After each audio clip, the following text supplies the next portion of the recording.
Bueno, y seguimos con más Café con Luber y ahora con el tema de las elecciones en la ciudad de Buenos Aires. Y como les habíamos anticipado, nos acompaña nuestro querido amigo Roberto Bachman, a que le pedimos que prenda su cámara, que estábamos recién con él en cámara, pero ahora lo perdimos. Ahí estamos. Bueno, gracias Roberto. ¿Tenemos alguna cuestión de sonido? Tu micrófono hace un poco de ruido, pero esperamos tener ¿Me una... escuchás? ¿Me escuchás bien? Sí, muy bien. Bien. Tito, ¿qué análisis haces de las elecciones de ayer en la ciudad de Buenos Aires?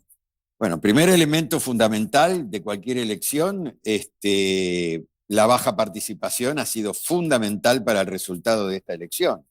Vos imaginate que votaron 1 de cada 2 porteños. Esto es inédito, Luber. Vos lo conocés esto mejor que yo, has trabajado, has participado, y yo recuerdo una elección que yo trabajé personalmente en la campaña de a senador nacional de Terraño y Vilma Ibarra, que la terminaron ganando en un contexto de voto bronca, con mucho voto anulado, impugnado, pero la gente fue a votar, 71% de participación.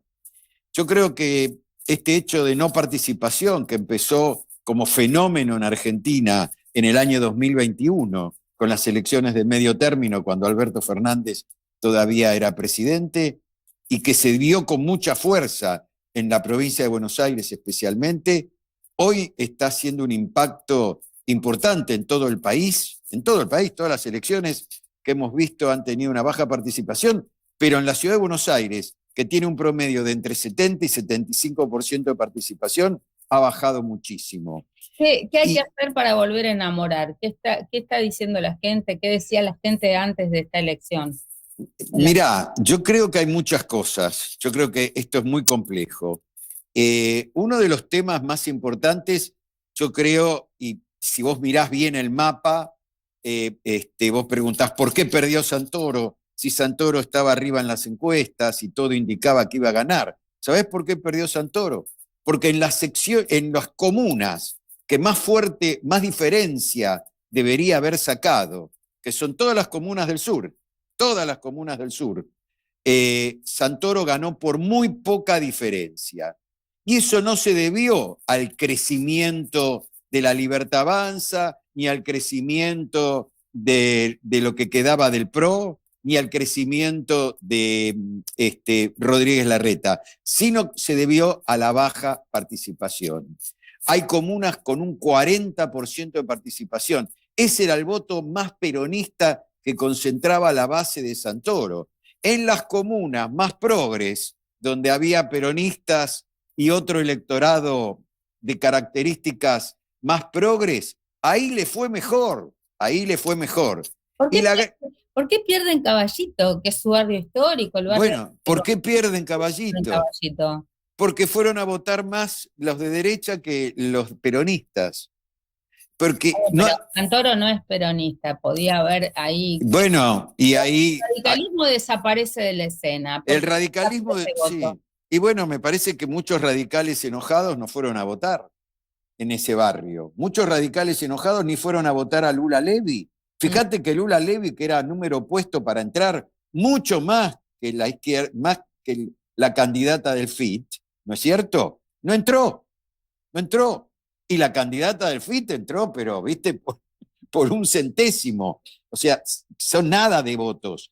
Mm. Ayer, para que vos tengas una idea, la diferencia de votos entre Adorni y Leandro Santoro fueron 45.000 votos. Si, Nada. si vos tomás a esta elección como una elección, como lo que fue, una elección a legislador porteño, podés decir que hubo un empate.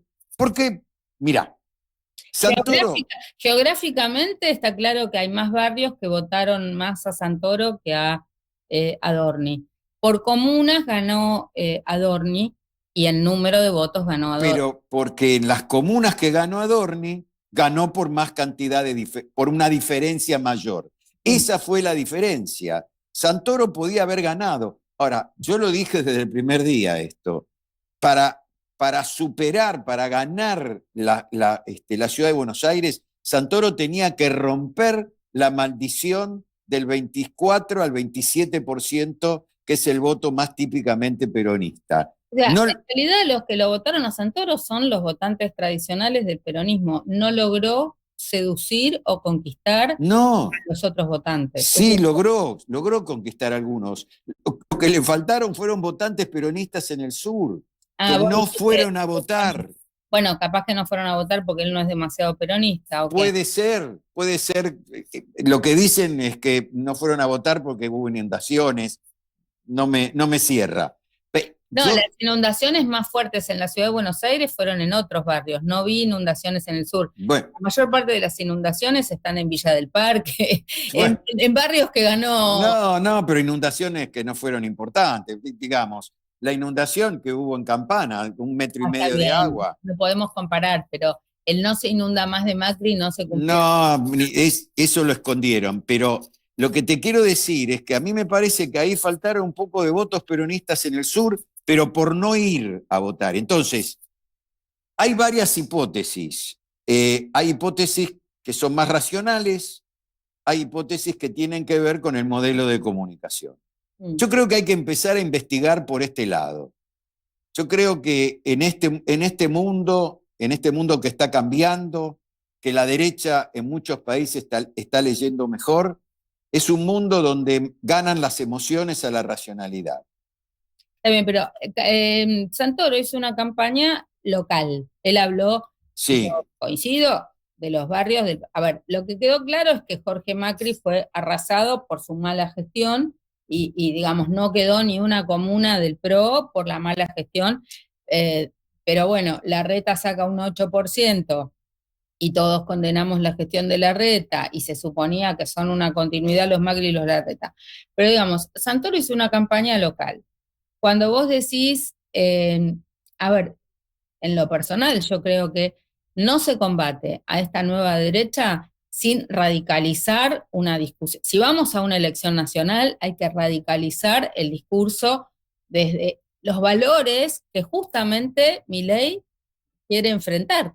No hay manera de estar en el medio en esta discusión. pero esos valores hay que enfrentarlos con un contrarrelato. Uh-huh. Y Santoro, que lo empezó a armar ese contrarrelato, me parece que en la última etapa quedó un poco trunco eso. Santoro arrancó muy fuerte porque venía con ventaja comparativa. Acordate que Santoro empezó su campaña en el mes de enero, recorriendo barrios. Sí, él hizo una campaña territorial Y vos decías, bueno, recorría barrios, cerró con un acto impresionante en el Parque de los Andes, en Corrientes y Dorrego, digamos, pero ¿qué pasó después? Bueno, el peronismo no lo acompañó por algo en particular, no sé, esto hay que analizarlo con mucho cuidado, esto te demuestra que se viene una elección complicada para octubre, donde se renuevan 3 senadores,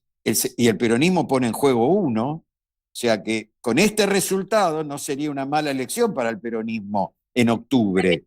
¿Cuál es la idea? ¿Mantener un senador o derrotar a Milei? Porque digo, es muy diferente la estrategia, ¿verdad? Bueno, hoy A ver, mantener un senador es lo que vienen haciendo. yo, yo estoy de acuerdo con Eso vos. no es una batalla electoral, compañeros, hay que pensar en ganarle a la derecha. Sí. En ganarle a la derecha implica una nueva alternativa que pueda superar y seducir y enamorar a la gente desde otro lugar. Por supuesto, Eh, por supuesto, pero Macri, Larreta y todos estos. por supuesto, pero yo quiero que nos pongamos realistas en este escenario. Uh-huh.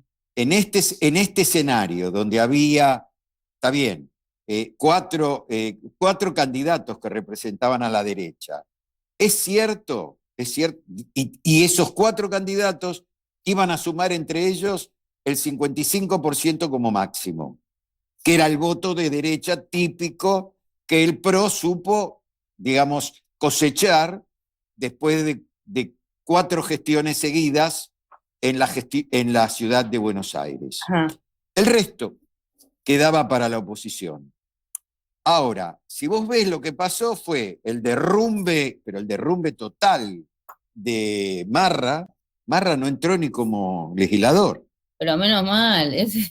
Yo estoy de acuerdo. Al Fisura no le Pero fue bien. es un chantapufi, pero además ese termina votando con Milei y con Bueno, los de la derecha. estoy de acuerdo con vos, pero le fue mal. ¿Dónde fueron a parar todos esos votos? A Milei. Claro, bueno, Al PRO perdóname, le fue muy eran, mal. eran de Milei, Marra era de Milei, o sea que no es que... Pero vos decís, la mala gestión de Jorge Macri, es verdad, pero también la campaña estaba muy nacionalizada. En esa campaña nacionalizada es evidente que Mauricio Macri, que se puso al frente de la campaña, porque se la cargó al hombro al final, cuando veía que María Eugenia Vidal no hacía demasiado, cuando veía que... La candidata era Los Penato, nadie quiso tomar ese lugar. Nadie, bueno, y los Penato, ¿quién la conocía en la ciudad de Buenos Pero Aires? ¿quién la conocía? Ella es diputada nacional por la Por provincia. la provincia de Buenos Aires. No sabe ni dónde queda el Hospital Ramos Mejía. Bueno, piensa que quedan en Ramos Mejía. A ver, es diputada nacional de la provincia de Buenos Aires, creyó que era de la provincia y ahora iba de... No sabe. Y la agarraron acá. Bueno, entonces, pero Macri hizo más macanas que, viste, las cosas que dijo Mauricio Macri, realmente van a pasar para el anal, para el anual de los recuerdos, ¿no es cierto? Así que yo te digo, en este momento la Libertad Avanza empezó su tarea de destrucción de lo que fue primero Cambiemos, después Junto por el Cambio. Parte de eso lo agarró Rodríguez Larreta, parte de eso lo tomó Rodríguez Larreta. No es casual que haya sacado 8%. Nosotros decíamos que Larreta era una colectora del mileísmo porque le fue funcional en esta elección, más allá de las internas. Sí, bueno, pero a partir de ahora no sé cómo va a ser eso, porque los intereses que ganaron la elección, que terminaron ganando la elección, que son intereses que tienen el mismo objetivo que tiene el larretismo, van a enfrentarse con el larretismo. En la ciudad de Buenos Aires quedó como primera minoría en la legislatura el bloque de Unión por la Patria, ahora es Buenos Aires, qué sé yo. Exacto, como lo quieras llamar. Lo que te quiero decir es que si sumás los de la Libertad Avanza, los del PRO, los de la Reta y los veletas que quedan de lo que queda del resto del mundo, los Casieles de la vida y qué sé yo, los negocios inmobiliarios van a seguir en Buenos Aires a la orden del día. Porque en otro kiosco. Va a cambiar de kiosco. Claro, claro. Pero el negocio va a ser el mismo. Esto es lo que yo te decía.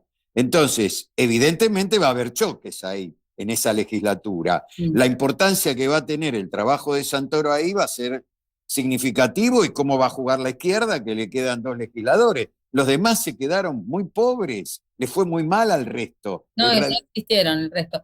Porque además es muy difícil penetrar la gente que no es conocida, en un momento en que los medios, yo ya hice esta experiencia, la hicimos juntos, en muchas oportunidades tratando de instalar nuevas candidaturas por fuera. Entonces, lo establecido es lo establecido. La gente está desconforme con los grandes partidos y con lo que está sucediendo, protestan no yendo a votar, pero de todas maneras no hace cambios en los liderazgos que son puestos por los Por supuesto, por supuesto. Y vos fíjate que hoy estaba en una radio temprano a la mañana y me daban un ejemplo de cómo fue el no voto y cómo esto también perjudicó muchísimo al PRO. ¿Sabías que Mirta Legrand no fue a votar por primera vez en su vida?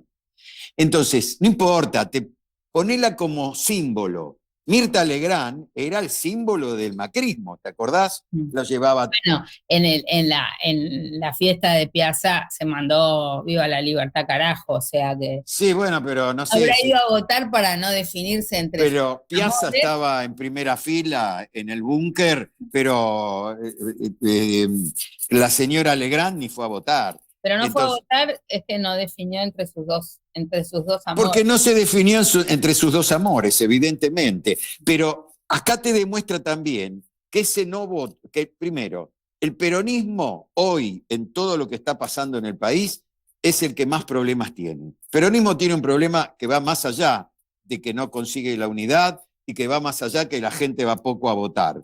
Es un problema identitario y es un problema que el peronismo tiene que adaptarse a los tiempos que corren. Vos fijate cómo, mirá vos, cuánto sacó Kim, Moreno, que está atrás de Kim.